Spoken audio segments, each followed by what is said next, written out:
Olá, queridos, Deus abençoe, tudo bom? Vamos dar sequência à segunda parte da reflexão com o tema As características dos discípulos de Jesus.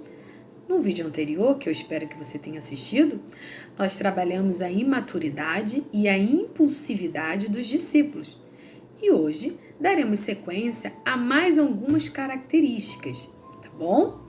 É claro, queridos, que eu não vou ressaltar as características no qual denota assim a grandiosidade do que Deus fez com esses discípulos, a forma como Deus operou de forma tremenda através desses vasos que se tornaram vasos de honra, porque isso a gente escuta muito.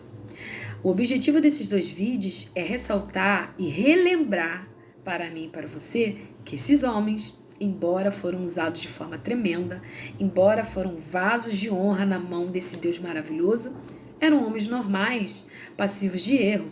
Para que a gente venha entender que quando a gente vê a biografia desses homens, o que Deus fez, mas como eles eram e o que o Espírito Santo de Deus fez no decorrer do caminhar com Cristo Jesus. Quando a gente relembra, a gente fala: papai, o Senhor conserta qualquer um. Papai, o que é o meu problema? Papai, o que eu sou? Eu tô torta? Eu tô torto? Não, o Senhor conserta, o Senhor é perito nisso. Brincadeiras à parte. Mas quando a gente vê o que Deus faz na vida de uma pessoa, eu digo que é o maior milagre. O maior milagre. Aleluia! É se tornar nova criatura em Cristo Jesus.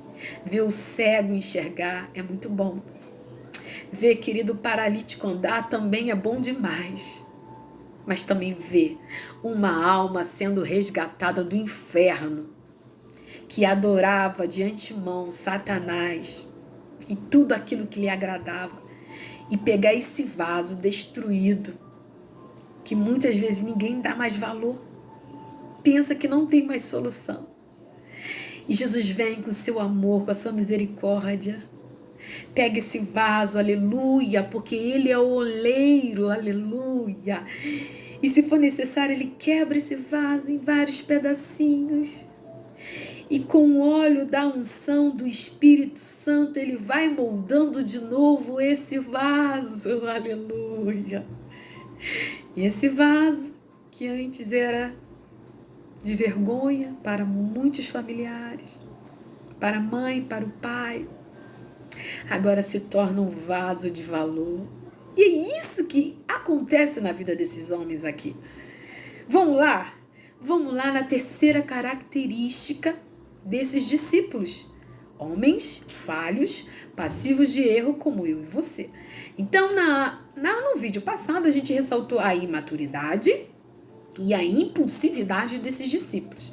Então, sem mais delongas, eu quero ressaltar com você a terceira característica, que é a perplexidade. Quando a gente vai ler as narrativas bíblicas, a gente vê ali na fala dos apóstolos e assim, na atitude desses homens, como eles ficavam perplexos diante do poderio desse Jesus, diante da magnitude, Gente, eu tento usar palavras belas para descrever esse Jesus, mas eu digo que por mais que eu busque no vocabulário, não tem. Então, que o Espírito Santo de Deus possa preencher no seu coração a minha deficiência como ser humano para poder tentar descrevê-lo e te relembrar quem é esse Jesus. Então, querido, eu gostaria que você abrisse a sua Bíblia no Evangelho de João, capítulo 21, verso 25, que ali mostra João ressaltando os prodígios e os milagres de Jesus, e é nítido a forma de como ele se encontra perplexo desse poder maravilhoso. Evangelho de João, capítulo 21, verso 25, e diz assim: há, porém, ainda muitas outras coisas que Jesus fez, Se todas elas fossem relatadas uma por uma, penso que nem no mundo inteiro caberiam os livros que seriam escritos. Aqui, quando eu vejo esse versículo 25 do capítulo 21 do Evangelho de João, é bem nítido, querido, quando João fala que o fato de João haver declarado aqui que no mundo todo não poderiam conter todos os livros necessários para o registro de todos os ensinos de Cristo, nos leva o quê? A perceber a perplexidade de João contemplar as maravilhas de Jesus, do que ele fez. Aleluia! E fazendo uma analogia para o tempo de hoje, você já se encontrou assim perplexo do que Jesus já fez na sua vida? Você já parou em certos momentos na forma dele agir na sua vida e você fala, meu Deus, Jesus, só o Senhor mesmo. É tão bom a gente se deparar assim, sabe? Ficar perplexo diante da sua grandeza. E se você ainda não teve essa sensação, começa a pedir, Senhor, Tu és o Deus de já, Tua palavra me garante isso. Tu és o Deus do sobrenatural, Tu és o Deus dos milagres. Ah, Senhor, faça de forma tremenda na minha vida que eu venha ficar perplexa da Sua forma de agir. Aleluia! Louvado seja o nome do Senhor, Deus é bom demais. Eu gostaria de ressaltar a quarta característica, eu vou ter que correr um pouquinho, tá bom? Que é o quê? Eles são pecadores. Isso é uma característica que é muito falada, não é verdade? E quando a gente vai lembrar que os discípulos, né, que futuramente se tornaram apóstolos enviados, eram homens passivos de erro, pecadores como eu e você, a gente tem que lembrar que quando Jesus separou esses discípulos, eles estavam o quê? Com um caráter subdesenvolvidos. Até na atitude moral e social ali da época. Muitos agiam de forma errada. Jesus ele foi trabalhando esse caráter desenvolvido ali desses discípulos e trazendo também um ensino muito superior ao ensino humano. E Jesus teve essa paciência. Isso foi bem ressaltado no primeiro vídeo. Eu não vou me estender mais nesse agora, tá bom? E a gente vê que Jesus foi trabalhando, né, o caráter desses discípulos que precisava ser trabalhado com muita paciência, com muito amor, com o ensino verdadeiro da palavra de Deus, né? E também essa impulsividade deles. E quando a gente fala de pecador relacionado aos discípulos, a gente pensa logo em Judas. A gente quer crucificar logo Judas, né? Porque pelo que ele fez... é Judas. Mas a gente também tem que lembrar que não somente Judas pecou. Pedro também pecou feio. Pedro jurou que ele não era discípulo de Jesus. Se encontra lá em Mateus, no Evangelho de Mateus, capítulo 26, do 69 ao 75. Quando você puder, vai lá e leia, né?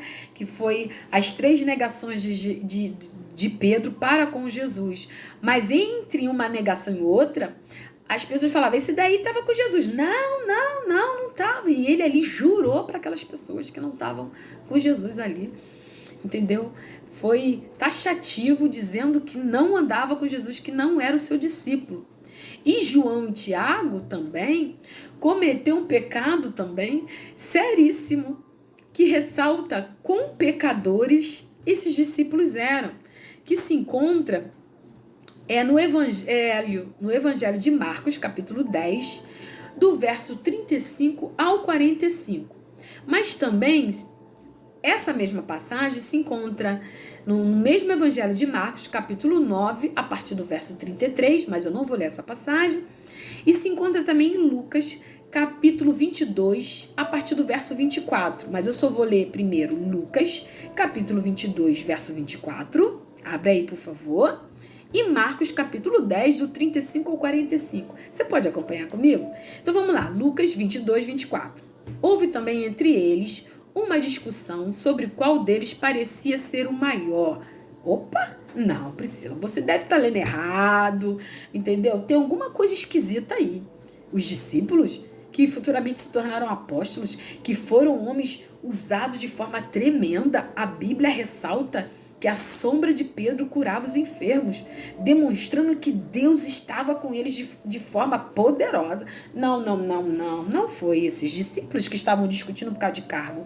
Não, você está errada, Priscila, mas não sou eu. É a Bíblia que atesta isso. É a Bíblia que nos demonstra que eles eram homens tão comuns como eu e você, que eles praticavam uma das características de uma pessoa pecador, que é o quê? As características da carne, que se encontra em Gálatas capítulo 5. E a carne, ela quer o quê? Ela quer poder, ela quer cargo, ela quer prestígio. E esses discípulos, eles estavam em busca disso. No começo ali, conforme Jesus foi tratando eles. Então houve, Lucas 22, 24, fala que houve entre eles uma discussão sobre qual deles parecia ser o maior. Eles estavam discutindo quem era o maior entre eles.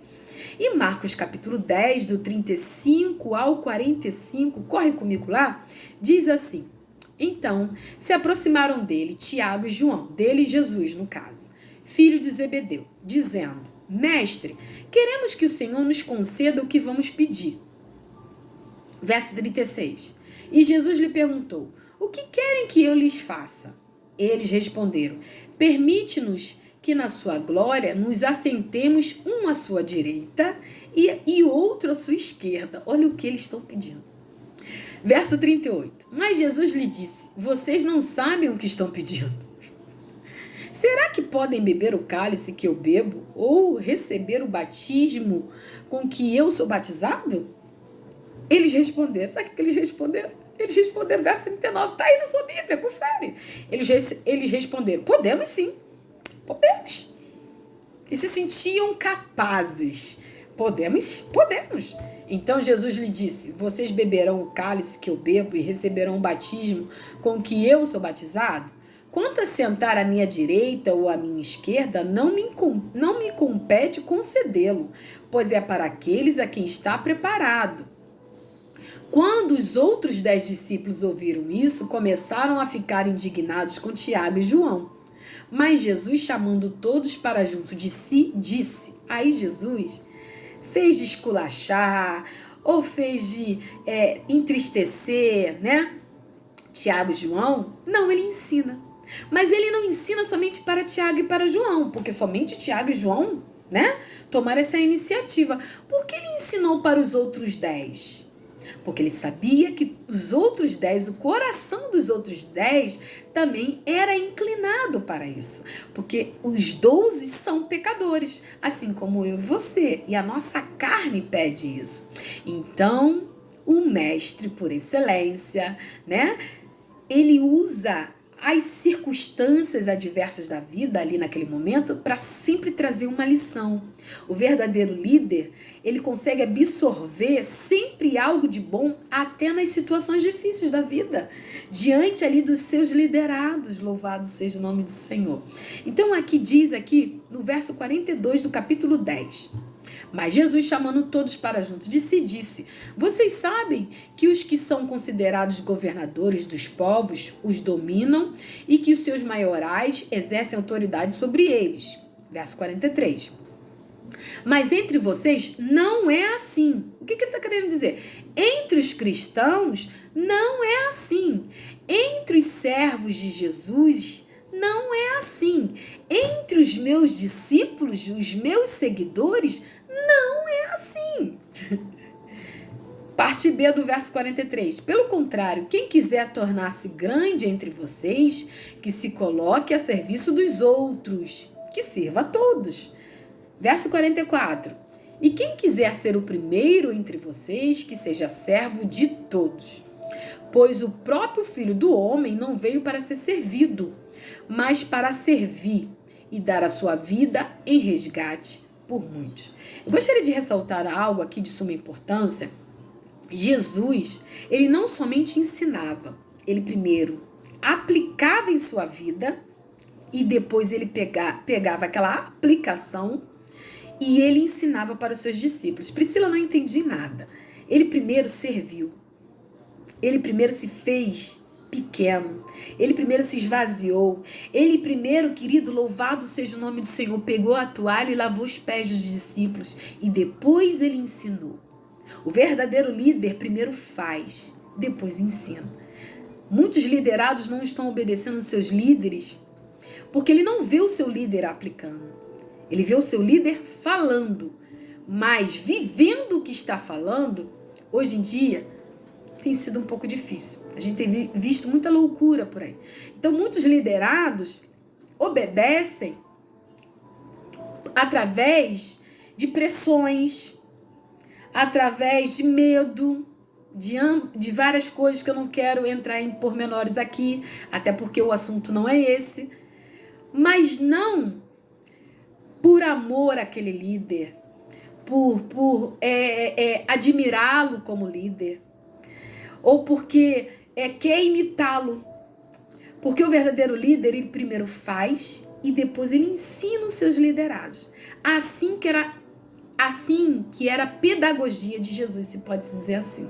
Louvado seja o nome do Senhor. Por isso que no verso 45 ele fala que pois o próprio Filho do Homem não veio para ser servido, mas para servir e dar a sua vida em resgate por muitos.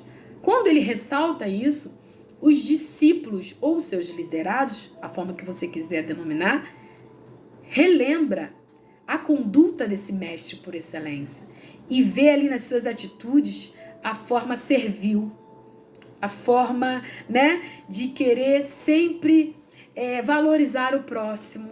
Então ele tem autoridade, aleluia, para poder ensinar isso para os seus liderados. Vamos seguir? Então, querido, é importante a gente atentar que para agradarmos a Deus temos que andar na contramão dos costumes do mundo. Isso a gente relembra quando Jesus fala que a gente tem que ser sal da terra, luz do mundo, sempre fazendo a diferença.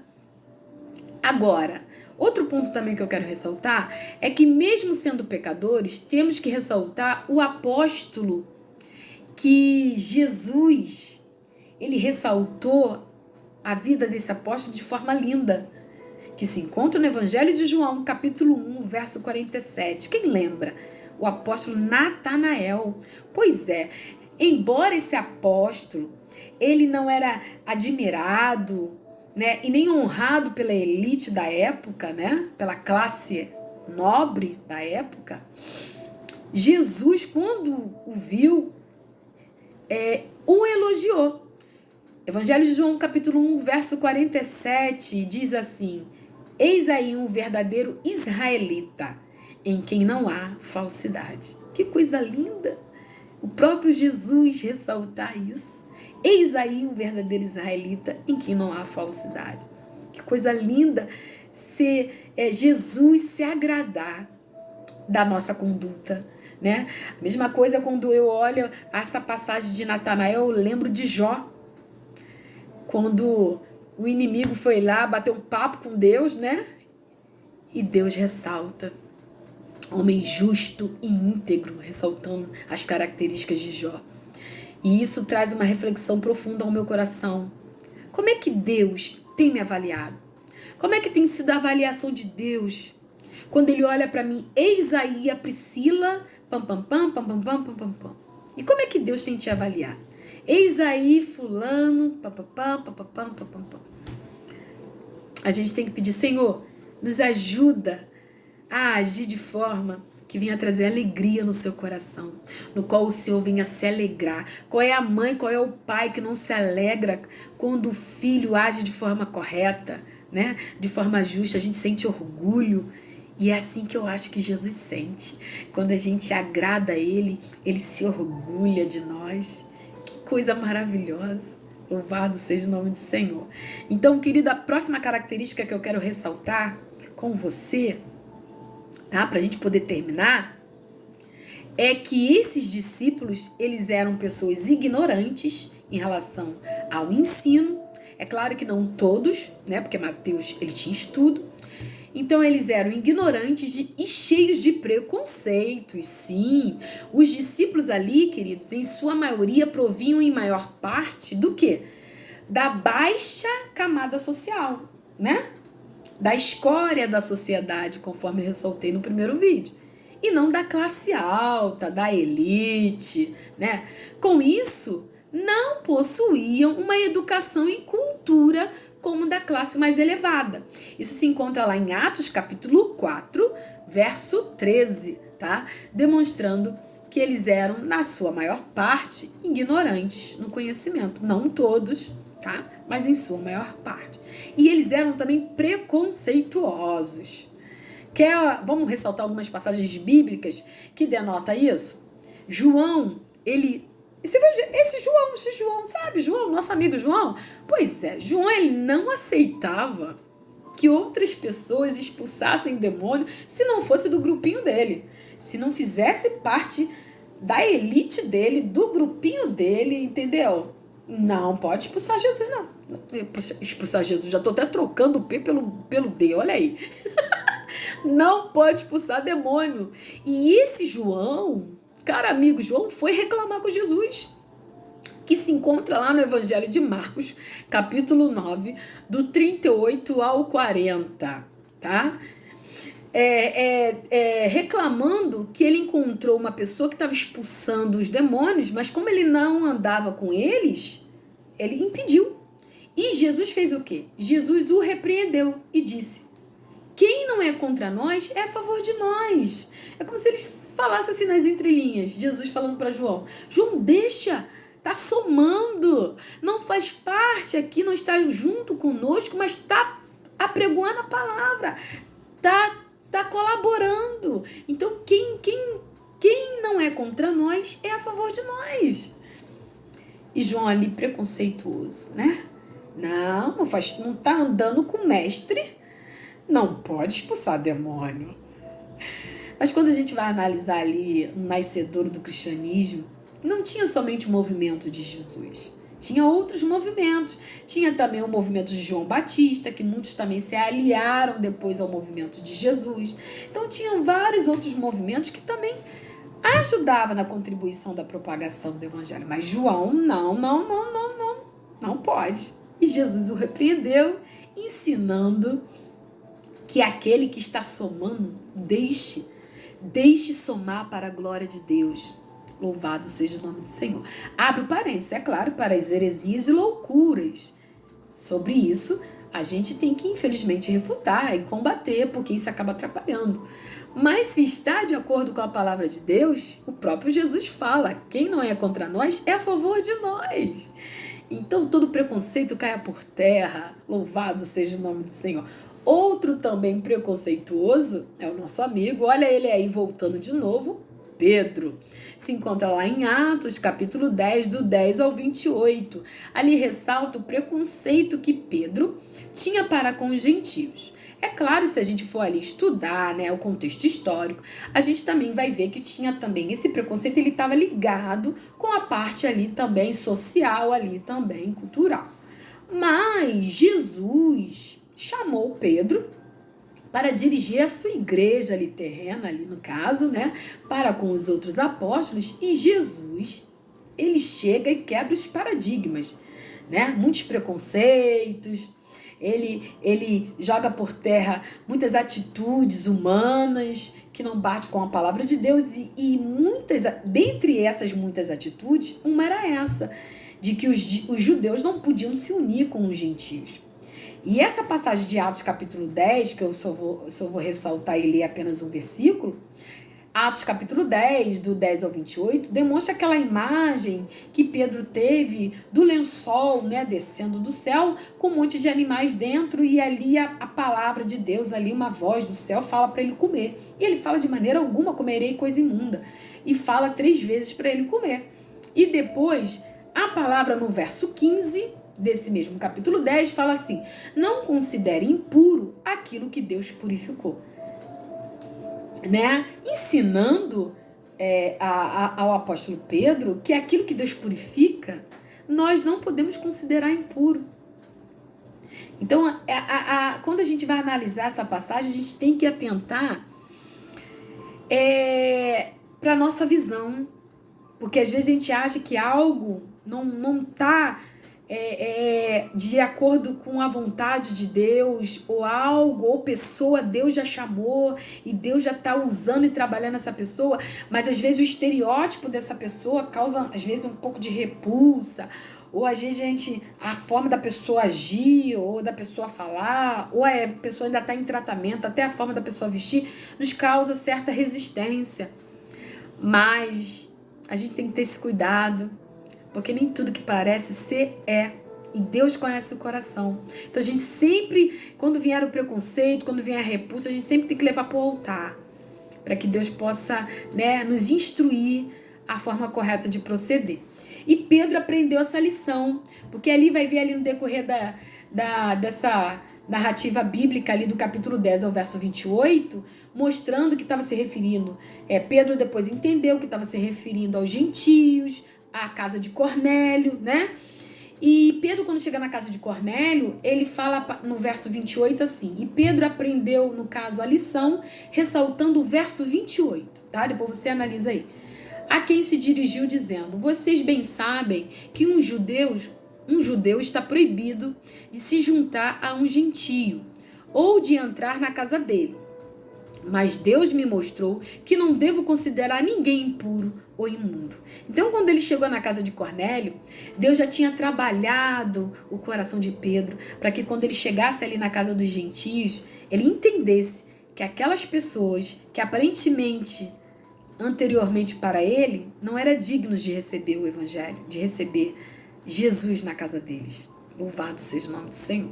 Mas Jesus trabalhou na mente do apóstolo, dizendo que Jesus também era para os gentios. Então, aonde Jesus te levar, mesmo que você não queira ir, vá e faça como Pedro. Jesus, estou indo para ser vaso de honra e vaso de instrumento valioso nas tuas mãos. Mesmo que muitas vezes eu não estou com vontade de me unir com a minha família, que parece, sabe, Jesus, que quando tem festa é uma loucura. Ou eu não quero ir ter com aquela pessoa, sabe, Jesus? Mas, Senhor, se o Senhor está mandando eu ir, ajuda-me. Ajuda-me a jogar por terra todo preconceito, todo paradigma. Porque, Senhor, acima disso tudo, tem que vir o seu ensinamento. O seu amor tem que prevalecer. Louvado seja o nome do Senhor. Então, querido, eu quero terminar esse vídeo ressaltando algo para você, que esses homens eram comuns, como eu e você, né? Passivos de erros, conforme demonstra em Atos capítulo 5, verso 12, que mesmo esses homens passivos de erro, eles impactaram o mundo através de muitos milagres e prodígios. E eu termino a minha fala aqui, ressaltando para ti, querido, louvado seja o nome do Senhor, que todos nós somos passivos de erro, que todos nós somos pecadores, que todos nós necessitamos da misericórdia de Deus. Nós, seres humanos, somos propensos à dignidade quanto à depravação. Não se crucifica. No caso, nós somos propensos tanto para o bem quanto para o mal. E tem um texto lindo que eu gostaria de fechar com você, ressaltando, de John Stott, que ressalta de forma sábia o que é o ser humano. Acompanha comigo. Somos capazes de pensar, escolher, criar, amar e adorar. Mas também somos capazes de odiar, cobiçar, lutar e matar. O ser humano inventou os hospitais para o cuidado dos doentes, as universidades para a aquisição de conhecimento e as igrejas para a adoração a Deus. Todavia, inventou também as câmaras de tortura, os campos de concentração, os arsenais nucleares. Esse é o paradoxo da condição humana. Somos ao mesmo tempo nobres e ignóbeis, racionais e irracionais, morais e imorais, criativos e destrutivos, amorosos e egoístas, semelhantes a Deus e bestiais. Resumindo, queridos, somos totalmente dependentes de Deus, porque é Ele que nos faz vasos de honra. Então eu termino aqui, ressaltando essas poucas características. É claro que tem mais. Espero que Deus possa continuar falando no seu coração, através da vida desses homens de Deus. E que você possa ser, assim como esses apóstolos, homens dignos de ser imitado, mulheres dignas de ser imitada. Aprenda com o nosso mestre por excelência. Aprenda com as escrituras, porque ela, querido, Louvado seja o nome do Senhor, que vai te dar fé para prosseguir. Vamos orar? Senhor, te louvamos pelo que Tu és, te louvamos pela nossa vida, te louvamos pela Tua palavra. Louvamos o Teu nome e te agradecemos. Continua completando a Tua obra, Senhor, em nossas vidas e nos usa de forma poderosa para a honra e glória do Teu nome, em nome de Jesus. Deus abençoe a sua vida e até a próxima com mais um vídeo.